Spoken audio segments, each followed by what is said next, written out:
இந்திய அரசமைப்பு முகப்புரை.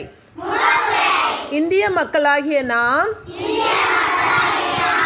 இந்திய நாட்டினை இறையாண்மையும் சமநல சமுதாயமும் சமய சார்பின்மையும் மக்களாட்சி முறையும் அமைந்ததொரு குடியரசாக நிறுவவும் அதன் குடிமக்கள் அனைவரும் சமுதாய, பொருளியல், அரசியல் நீதி, எண்ணம், அதன் வெளியீடு, கோட்பாடு, சமய நம்பிக்கை,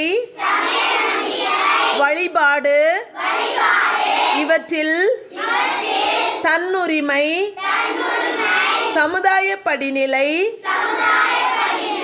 வாய்ப்பு நலம் இவற்றில் சமன்மை ஆகியவற்றை எய்திடச் செய்யவும்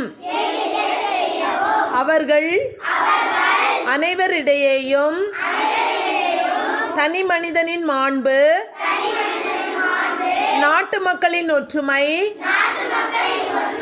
ஒருமைப்பாடு இவற்றை உறுதிப்படுத்தும் உடன்பிறப்புரிமையினை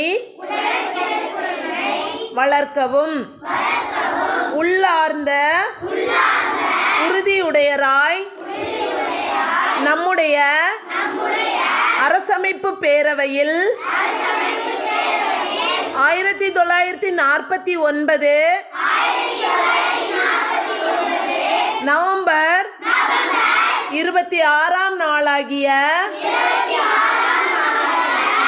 இன்று ஈங்கிதனால் இந்த அரசமைப்பினை